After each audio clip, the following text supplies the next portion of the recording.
Hello my dear lovely students, हम करें exercise 20 question number 12 continue करेंगे। ओके, स्टार्ट करते हैं। A piece of wire is bent in the shape of an equilateral triangle each of whose side measures 8.8 centimetre. The wire is rebent in the form of a circular ring. What is the diameter of the ring? देखिए क्या कह रहा है। एक wire का piece है, ठीक है, इसे किस शेप में बेंड किया गया? इक्विलेटरल ट्रायंगल की शेप पे बेंड किया गया। इक्विलेटरल ट्रायंगल मतलब ट्रायंगल की तीनों साइड्स क्या होती हैं? इक्वल होती हैं, जिसकी हमें एक साइड गिवन है कितनी है? 8.8 सेंटीमीटर। अगर एक 8.8 है तो बाकी की भी कितनी हो गई? 8.8 हो गई, क्योंकि ये क्या है? इक्विलेटरल ट्रायंगल है जिसकी सारी साइड्स इक्वल होती हैं। उसके बाद क्या कह रहा है? अगेन इसको खोला गया और इसे वायर को रिबेंड किया गया। किस फॉर्म में? एक सर्कुलर रिंग की फॉर्म में रिबेंड करा गया, ठीक है। अब हमें क्या करना है? इसका डायामीटर निकालना है। तो देखिए कैसे निकालेंगे। अगर हमारे पास इस सर्कल का सरकमफ्रेंस आ जाएगा तो हम डायामीटर इजीली निकाल सकते हैं। और हमने इसी वायर को पहले ट्रायंगल की शेप में बेंड किया, देन अगेन इसे सर्कुलर रिंग की शेप में रीबेंड किया, ठीक है। तो अगर हम इसका पेरीमीटर निकाल लेंगे तो किसके इक्वल होगा? इस सर्कल का भी जो सरकमफ्रेंस है सेम होगा, क्योंकि सेम ही वायर को ट्रायंगल की शेप में फोल्ड कर दिया, देन इसी वायर को हमने सर्कल की शेप में रीबेंड कर दिया। ओके, तो सबसे पहले हम पेरीमीटर निकाल लेते हैं। पेरीमीटर ऑफ इक्विलेटरल ट्रायंगल, ठीक है।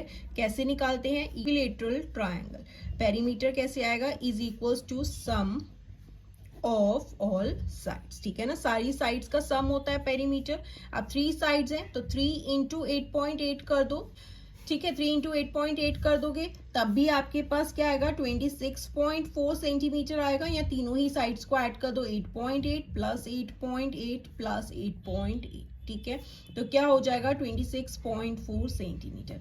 अब जो पेरीमीटर आया है इस इक्विलेटरल ट्रायंगल का, वो ही किसके इक्वल है? सरकमफ्रेंस ऑफ सर्कल के। तो perimeter of equilateral triangle is equals to circumference of circle, ठीक है। अब देखो सरकमफ्रेंस ऑफ सर्कल हमें पता चल गया, that is circumference of circle is equals to 26.4 centimetre हो गया। अब हमें डायामीटर निकालना है, तो आप लेट कर लो diameter of a circular ring is equals to T, ठीक है। अब circumference of circular ring is equals to pi D. Circumference कितना है? अभी हमने निकाला 26.4, पाई की वैल्यू 22/7 कर देंगे, एंड डी हमें निकालना है जिसे हमने लेट किया है डी। 26.4 अपनी साइड पे, 22/7 साइड चेंज करेगा तो इसका रेसिप्रोकल हो जाएगा, is equals to D.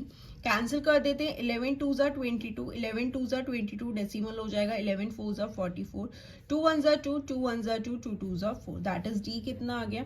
1.2 into 7 multiply कर दो, 7 2 ज़ा 14, 1 कैरी, 7 1 ज़ा 7, 8.4 सेंटीमीटर क्या है? डायामीटर आ गया इस सर्कुलर रिंग का। ओके, क्योंकि देखो इसी वायर को हमने पहले ट्रायंगल की शेप में किया, देन उसी को हमने सर्कुलर रिंग में कर दिया।